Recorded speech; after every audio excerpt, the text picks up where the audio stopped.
Para saudara dan saudari yang Tuhan cintai, selamat pagi dan selamat bertemu lagi dalam Renungan Harian edisi hari Jumat tanggal 30 April 2021 dalam masa Paskah yang keempat. Mengawali hari yang baru ini, kita hendak mendengar dan merenungkan sabda Tuhan. Marilah sebelum kita mendengar dan merenungkan sabda Tuhan, kita berdoa. Dalam nama Bapa dan Putra dan Roh Kudus. Amin. Allah Bapa, pokok keselamatan, kebebasan dan keselamatan kami, Engkau telah menebus kami dengan darah Putramu. Dengarkanlah permohonan kami, supaya kami memperoleh hidup dalam dirimu dan menikmati keselamatan kekal. Bersabdalah ya Tuhan, kami siap untuk mendengarkan. Terpujilah Engkau Bapa, Putra dan Roh Kudus, kini dan sepanjang segala masa. Amin.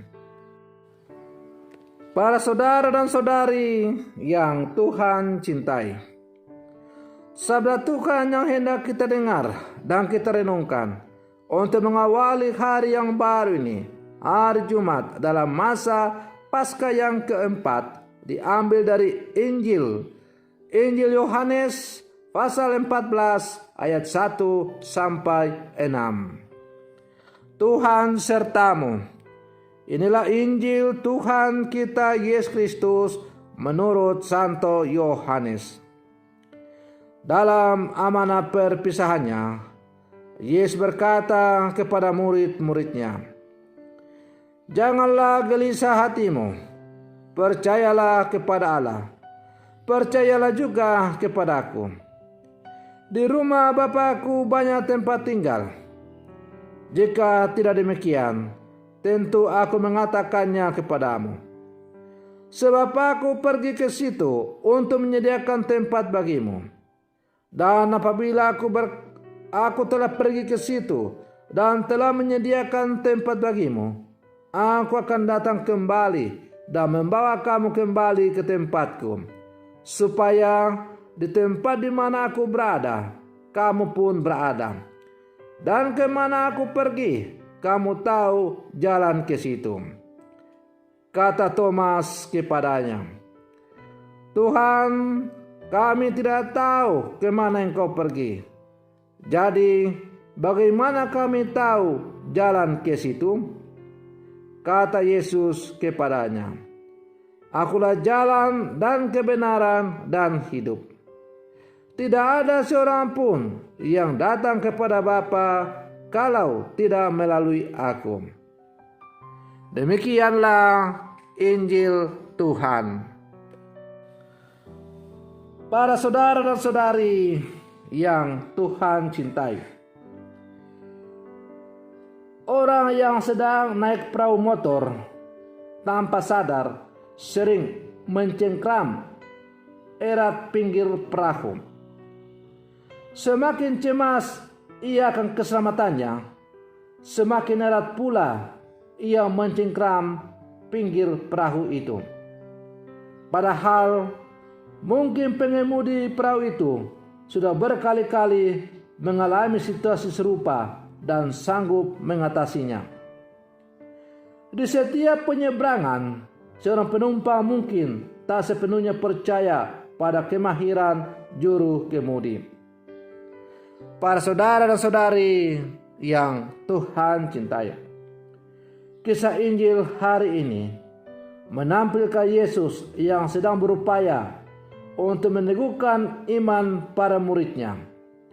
Ia berkata, "Janganlah gelisah hatimu, percayalah kepada Allah, percayalah juga kepada Aku. Di rumah Bapa-Ku banyak tempat tinggal." Kata-kata ini sangat tepat ditujukan kepada mereka yang terlalu cemas dengan hidupnya. Para saudara dan saudari yang Tuhan cintai, kita pun dalam kehidupan sehari-hari kerap merasa gelisah untuk hal-hal yang tidak masuk akal. Kita gelisah akan sesuatu yang sebetulnya tidak mendasar. Kita gelisah akan harta duniawi yang tak tercukupi, meskipun pada akhirnya semuanya itu akan lenyap. Kita gelisah akan kekuasaan dan jabatan, sehingga berupaya untuk melanggengkannya dengan pelbagai cara apapun. Padahal seharusnya kegelisahan kita yang paling utama adalah pencarian akan kesempurnaan hidup sebagai anak-anak Allah. Kita mungkin tidak teramat percaya pada penyelenggaraan dan kasih Allah. Para saudara dan saudari yang Tuhan cintai, dalam khotbahnya di Antiokhia, Paulus menyampaikan kenyataan tentang Yesus Kristus yang telah dihukum secara tidak adil dan dibunuh, tetapi dibangkitkan oleh Allah sebagai penggenapan janji. Maka Yesus adalah merupakan satu-satunya solusi dalam mengatasi berbagai kegelisahan yang kita alami dalam hidup kita ini. Akses satu-satunya untuk hidup dalam Allah adalah melalui Yesus. Ketika Dia menyebut dirinya sebagai jalan, kebenaran dan kehidupan, maka Yesus menyatakan bahwa tak ada kemungkinan lain untuk bisa mengalami Allah selain di dalam Dia. Kita bersuka cita karena persatuan kita dengannya menjadi jaminan kita bagi sebuah kehidupan bersama Allah. Keselamatan itu adalah anugerah Allah bagi seluruh umat manusia ciptaannya. Siapapun, dimanapun, kapanpun manusia itu berada. Para saudara dan saudari yang Tuhan cintai, tawaran keselamatan dari Allah kepada manusia itu bersifat universal. Siapapun boleh memilih jalan kebenaran itu. Dari pihak Allah selalu memberinya secara cuma-cuma dan berlimpah ruah kepada manusia. Allah mengendaki semua ciptaannya mengalami keselamatan dan damai sejahtera, baik di surga maupun di bumi. Ia menyediakan jalan keselamatan itu, yaitu melalui Yesus. Maka Yesus adalah satu-satunya jalan untuk menuju kepada keselamatan itu. Bagi kita orang Katolik, jalan keselamatan itu adalah Yesus sendiri.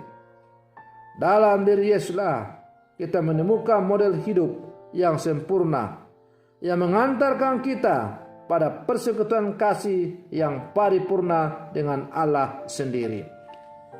Para saudara dan saudari yang Tuhan cintai, maka dalam kehidupan kita sebagai orang-orang yang percaya kepada Yesus di zaman sekarang, janganlah pernah kita ragu akan iman kita kepada Yesus Kristus. Bahwa kalau kita membaca di mass media, di media-media elektronik, misalnya medsos, misalnya FB, WA, dan macam-macam, atau mungkin juga ceramah-ceramah melalui YouTube, banyak orang mengolok-olok dan mencaci maki Yesus sebagai orang yang tersesat, dan mencap orang yang percaya kepada Yesus adalah orang yang tersesat dan akan masuk neraka. Tahu salah kita pusing dengan ocehan-ocehan itu.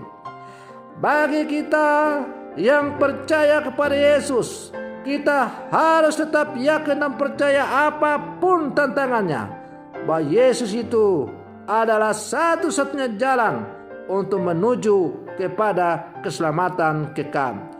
Tidak ada jalan lain yang bisa menjamin keselamatan untuk menuju kepada kehidupan yang lain. Hanya Yesuslah satu-satunya jalan sumber kehidupan kekal itu. Maka kita tidak perlu ragu dengan iman kita. Kita tidak perlu goncang iman kita kalau kita mendengar begitu banyak tantangan-tantangan yang kita hadapi dalam hidup iman kita sebagai orang-orang yang percaya kepada Yesus. Berdirilah teguh dalam imanmu, jangan pernah goyah akan imanmu, karena Yesus adalah satu-satunya jalan untuk menuju keselamatan kekal itu. Maka berbahagialah engkau, berbahagialah kita, karena kita telah dipanggil dan dipilih untuk menjadi murid-murid Yesus. Tinggallah sekarang bagaimana panggilan kita sebagai murid-murid Yesus kita nyatakan dalam kehidupan yang konkret dengan melaksanakan apa yang diajarkan oleh Tuhan kepada kita. Dan seluruh ajaran Yesus kepada pengikutnya dapat dirangkum dalam satu kata, yaitu melaksanakan perintah kasih. Kasih kepada Allah dan kasih kepada sesama. Maka marilah sebagai murid-murid Yesus yang itu zaman sekarang, kita berjuang dengan sekuat tenaga untuk melaksanakan perintah kasih dalam kehidupan kita. Semoga demikian. Selamat pagi. Tuhan Yesus memberkati.